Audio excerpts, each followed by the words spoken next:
Hello and welcome back. Now we're in the process of getting ready to go on a month-long trip. And given that we're taking the JK, we're going to have very minimal cooler space. So we are in the process of testing recipes that fit in our category of classic campfire cuisine.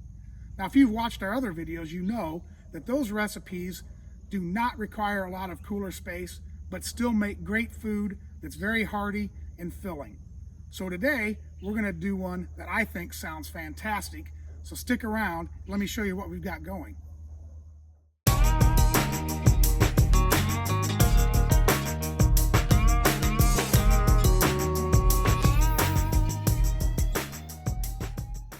Welcome back to Dickin' Around Outdoors. We're glad you're here. To our subscribers, thank you. We definitely appreciate it. If you haven't subscribed, please take a moment to hit the little red button in the lower right-hand corner. And if you like these videos, please don't forget to share them with your friends. And since we're going on a month-long trip, don't forget to hit that notification bell so that you don't miss a minute of that trip. Now today's recipe uses two of my favorite ingredients, pork and green chilies. And we're gonna make this recipe in a third of the time it would take in a Dutch oven using less fuel. And we're going to use the original Instapot. So don't go anywhere. As I said, we're going to make green chile jambalaya. The ingredients we're going to use today are 1.5 pounds of country style pork ribs diced. You can also use pork shoulder if you'd like. 2 cans of Hatch brand green chilies, onions for topping, a bit of salsa, water. We're going to sprinkle cheese on at the end. We've got a can of cream of chicken soup, a can of diced tomatoes, black beans, instant brown rice, a bit of cumin, and olive oil. Now today, since I like it spicy, we're going to use an infused olive oil that's infused with ghost peppers, but you can use any oil that you want. And to cook this, we're going to cook it in the original Instapot, a pressure cooker for the stovetop made by GSI. It's anodized aluminum and works fantastically. And we're going to cook all this on the Coleman stove. Now the first and the hardest step in this entire recipe is that we have to brown the pork. So I'm going to put in about half at a time. Since we're a bit limited on space, we're just going to brown the pork, get the other ingredients ready, which basically implies that we just have to drain the black beans. Our pork is browned. Really all we're trying to do is get the pink off of it. This is slow cooking pork. It's tough, so it does need to tenderize, which means a long cook. So if we were cooking this in a Dutch oven, it would take about an hour. In this pot, it's going to take us 20 minutes once we come up to pressure. So all we're doing, we're now remove the pork, set that aside for just a moment.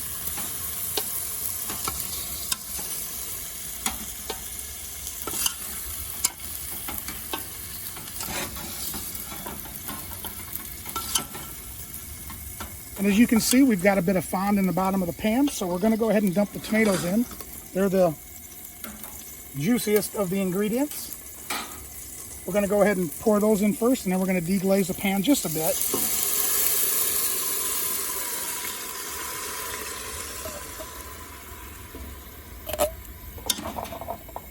And all we want to do is scrape up some of those brown bits, because that's the flavor.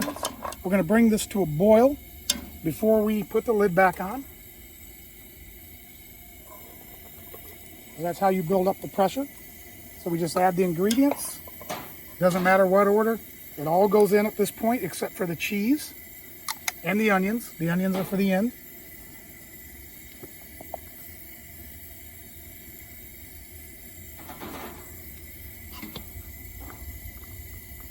And one thing, I'm using mild salsa today. It doesn't really matter what you use.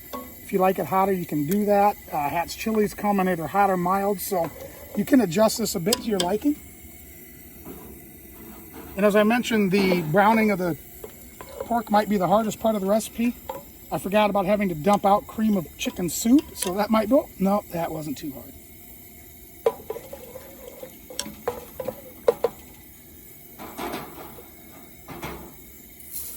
The rice, and then we want to get a 1/2 cup of water. If you're doing this in a Dutch oven, you don't need as much water. You're only going to want to put in about 1/4 cup. You can always add more when you're in a Dutch oven. And we add the pork back in. and then let this come to a boil.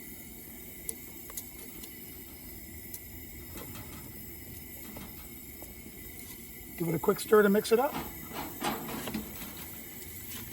All right, the jambalaya has come to a boil, so the next thing we do is we lock the lid in place.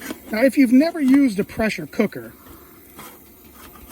the philosophy of the pressure cooker is that this pot holds pressure, it pressurizes, and that brings the temperature up higher. So what we do is the lid's locked in place, and we're now going to let it build up pressure. Once it builds up pressure, the jiggler on top of the pot will start to rock back and forth because it only allows a set level of pressure into the pot, which gets you to roughly 250 degrees in the best pots. This pot is not the latest technology, so we're probably not going to get that hot. But what that does is under pressure, it cooks this food much faster than it would if you were just using a traditional oven. That's why we can cook this in a third of the time. What's great about this is you can boil and cook food faster using much less fuel, and it tastes fantastic. This pressure cooking really brings out the flavor. And these GSI pots are made for camping. They're very light, they're anodized aluminum. They're just awesome. So let's let this get up to pressure, then we'll turn it down and let it cook for 20 minutes. All right, I just wanted to show you, we've just come up to pressure. We turned the fire up on high to get it going. We've come up to pressure. You can see the jiggler starting to move. So at this point, we're going to start turning down the fire. We're going to start our timer for 20 minutes. And we're going to use the lowest fire level possible to keep that jiggler moving, which means it's at the proper pressure. Our timer just went off. I've turned the fire off. As you can see, the jiggler stopped. I did want to talk about the pressure cooker just a bit more because I know some people are a bit afraid of them and think they may be dangerous. But these modern pressure cookers are actually quite safe. The pressure cooker has a safety valve that is now locked. I cannot open this lid.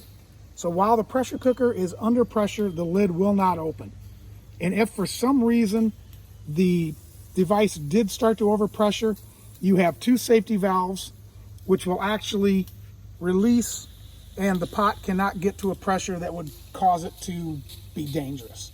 So I just did want to put that out there, that these things are entirely safe to use while you're camping around your family. Our safety valve just released, so let's open it up and see how it looks.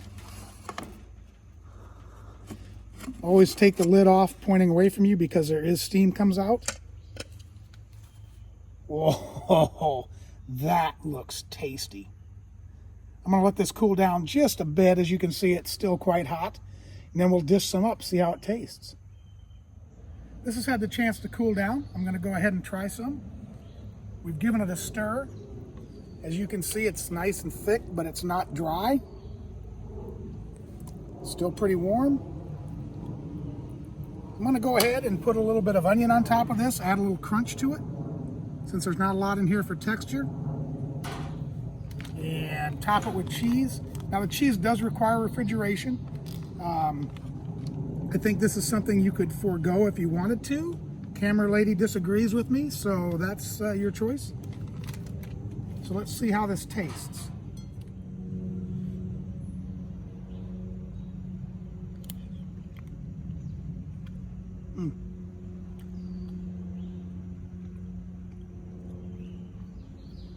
That pork is really tender. A little bit of heat from those chilies, not a lot. You might carry a little bit of hot sauce if you like it hotter. Everything is done. It's tender, full of flavor, the tomatoes, the onions. This is a great dish. This is a fantastic dinner if you wanted something to have at the campsite. I think a flour tortilla would go great with this. So I hope you try this recipe. It is really good. As I mentioned, you don't need a pressure cooker. You can do this in a Dutch oven. Just cook it at 350 for about an hour. So give it a go. Thanks again for watching. If you liked the video, please subscribe, share with your friends, and as always, we'll see you outdoors.